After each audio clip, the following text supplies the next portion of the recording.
I, 31 male, and my wife, 25 female, are going through an affair recovery, but she doesn't want to cut off all contact with affair partner because she doesn't want to lose her other friends and social group. Background: I, 31 male, discovered my wife, 25 female, having an emotional affair with her colleague, who was also a friend of ours. I had naive faith in her, but I began to see indicators, such as when I caught her on our home camera. She can't turn them all off, so I realized something was up when half of them were turned off. I caught her 6 days ago when I was gone, and she has been feeling sorrow, regret, sadness, and even suicidal all week. She is the breadwinner in the marriage, while I am mostly a house husband with part-time employment. She is opposed to divorce. She confesses it after the third time I repeat myself. She had an emotional affair and only kissed him since, no, she claims, and that she is mostly responsible for initiating, claiming that he responded, but it was all her mistake. The emotional romance continued around 2-3 months when I sensed something odd but dismissed it as my envy. We've been dating for 5 years and married just 3 months ago, therefore the affair took place soon after our wedding. She is angry with me since I have failed my board exams 4 times and have not maintained the home duty and financial stability. This, in turn, led to bickering and a breakdown in communication, which forced her to confide in a colleague. Now comes the problem. She has taken steps to save our marriage, such as agreeing to install additional cameras, checking in and contacting me, photographing who is with her at lunch, and so on. He is no longer permitted in our house, and she has informed him that their interactions will be strictly business-related. She has barred him on her phone and on work messenger, yet they all share a tight buddy group, a close group of 4 friends which also go to the same gym, drinking, partying, and, when a party gets together, a group of 15 friends that all know each other. She treasures her pals since they are all she has in the new state she has relocated to. I, too, have strong friendship values and do not want her to lose these pals. She doesn't want to make her friends uncomfortable or lose them, so she informed me she still feels she can be nice and limit her conversations with her affair partner in the group. Personally, I don't think it will help the marriage heal since I've read from many sites that the affair partner must be cut out totally outside of work contacts for a coworker. I understand that every relationship is unique, and I am concerned that if she discontinues all communication with the affair partner, she would become estranged from her friends and lose her social circle. Losing her friends is like to losing a piece of herself. It would also imply that I would lose these pals. Her close pals are unaware of the romance. She has informed me that she would be going to the gym with 2 of her pals, 2 of the close 4 friends, and that she will be drinking for a special occasion. One of the close 4 friends had also invited the affair partner previously, so she will meet the affair partner tonight. She informed me she won't and doesn't want to make things unpleasant for her friends, so she'll be reducing conversation with him when she can, which will be difficult in a tight group of 4 friends, IMO. So all I can do is trust her. She'll go even though she knows it'll be difficult for me. Another reason she's going out is because it's been a difficult week for her, and I've been clingy and overbearingly hovering over her / checking up on her, so she thinks she needs space from me as well. I am presently living with my parents for the express goal of studying and attempting to pass my exam in order to become financially secure and ultimately assist her with the payments.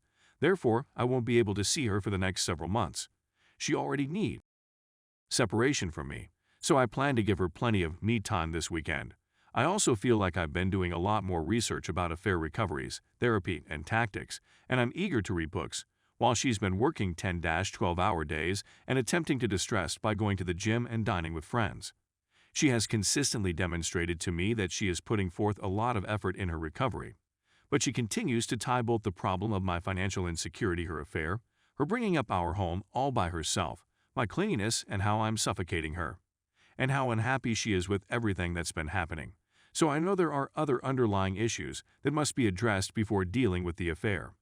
How should I proceed if my errant spouse still feels she can be friends with the affair partner without making things unpleasant in the social circle? I don't think you can be friends with an affair partner again, prove me wrong, and I'd even term them an ex-boyfriend. I also worry that with prolonged contact, the chance for adultery may resurface, making marital repair much more difficult. A platonic business connection is bad enough, but they are in separate divisions, so they can't be together. And I feel her friends will ultimately figure out why the affair partner isn't showing up to our home get-together gatherings, even if she makes up reasons. My immediate action plans: I know my first move is to give her a lot of space, Otherwise, she will feel trapped, which is quite dangerous.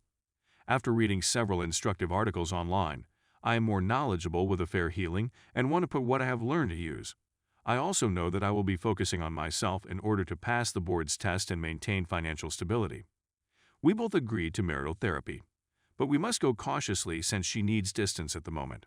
I also hope that the therapy will assist her with other concerns such as anxiety, sadness, family troubles, and her loss of attraction to me drive, which I believe is heavily related to my financial instability and clinginess.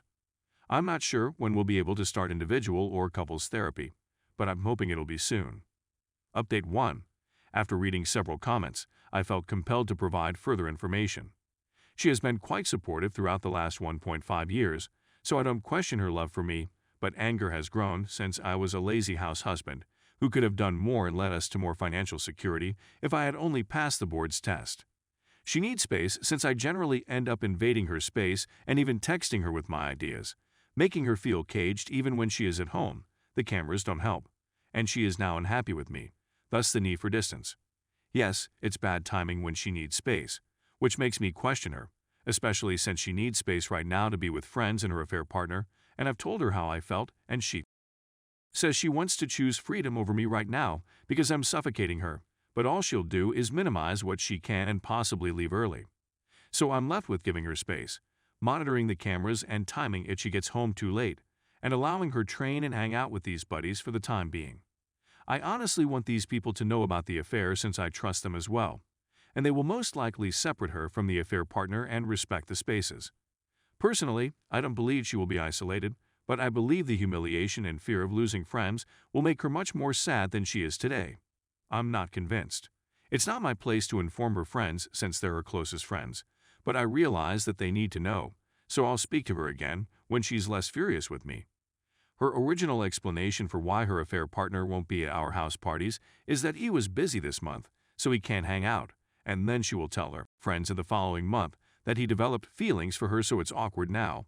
Half-truth, but I'm not sure how that will flow if she is already doing this. I assume she intends to phase off gradually and organically. On the day I apprehended her, she said that she would provide me with transparency, which she has, and complete access to her phone. I intend to request the text logs between them, and she agreed when we discussed this a few days ago. I'm going to ask for it soon when I'm emotionally ready, and she says she'd need some distance from me when that occurs since I'm going to blow up from all the flirting messages. I'm afraid I'll discover her trickling truthing me, which I know is a red flag, and if it is drip truthing, I'll handle it appropriately. I've actually acknowledged my financial insecurity and even shared it with my family, extended family, and a few close friends, which is one of the reasons we both came up with the plan of me moving back in Seoul, focusing on studies, as well as giving her more space to herself. Sadly, this isn't working right now because this infidelity issue came up 2 days after I'd just flown back, and I've been in constant talk with her, even when she needed space to be. Many of you also seem to think I should call it quits. I sincerely appreciate the feedback. Unfortunately, the issue is difficult, and I still love her and know she loves me. I want divorce to be our final option. Not only that, but if divorce occurred so soon after marriage, all of her friends back in her home state would find out, all of her family would find out, and her work and friends in the current state she is in would find out. All of this, combined with her current anxiety, depression, and financial problems, will not help her or me in any way. Nor would I want her to be any closer to thaw. I've discovered a few affair recovery books that I enjoy and will buy them for her so she may read them, which she agrees to read and even recite to me. I feel she is inexperienced in many elements of a relationship, just as I am, but I am determined to do all I can.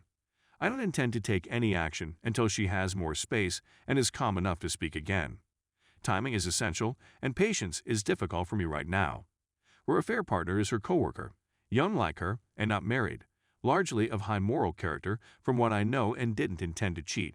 She told me she spoke to him 2 months ago, and they had no emotions for each other, and that he would stop her if she did, but then developed feelings, which eventually led to this. As far as I know, he is not a toxic friend, but he definitely let her cross the line. And he crossed the line. She cut off contact after a phone call to let him know she can't talk to him anymore. And he sounded remorseful as well and knew we planned to do marriage counseling. He tried to message her at work later. She blocked him, and indicated that he may be apologizing. I don't really believe it or care at this point. I just want no contact. I was already perplexed when they were hanging out for 8 hours a day, and she began favoring him above me. I don't have evidence they had contact, but she did tell me she began having emotions for him before I caught her and hasn't revealed it to him. And when I caught her, she said she admitted it to him the night before. There's a lot that points to her sleeping with him, but for now, I can only trust her words and keep my guard up for any cracks through what she says. She confesses to snuggling for a long time and then having an emotional affair lately. I've given great thought to my next line of action, as well as the significance of timing when I bring it up. I've also found counselors for both of us. I'll have to be webcammed in, but I'm not going to start it until she's read, which will most likely be after I've asked her to read the books.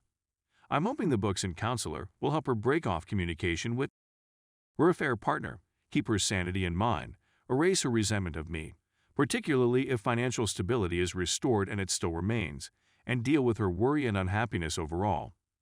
Call me a fool, but I'm determined to keep going and salvage our marriage. Update 2.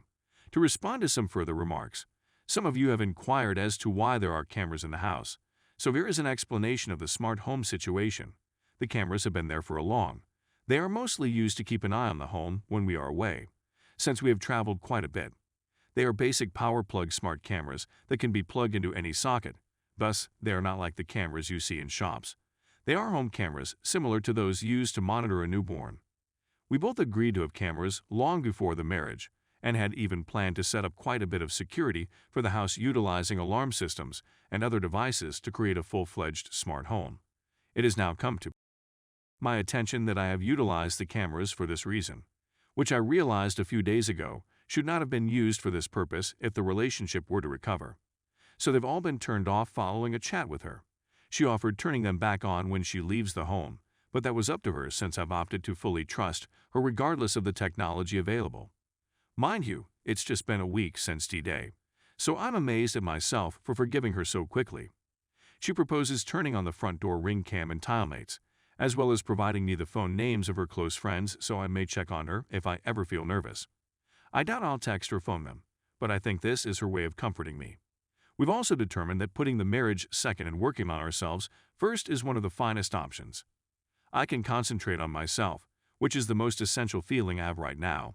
It will also most likely fix an underlying issue and aid in the healing of the relationship. Concerning trust concerns, I began to feel apprehensive when she began spending more time with the affair partner than with me 2 months after the wedding. I'd expressed my worries to her previously, but she dismissed them as jealousy until additional red flags surfaced. We are using one other, but she has expressed to me how she felt exploited when I told her I planned to aid her financially but had failed to do so. An essential point to note is that she has been assisting her family and repaying borrowed money from my extended family in addition to keeping us afloat, so she is carrying a big burden.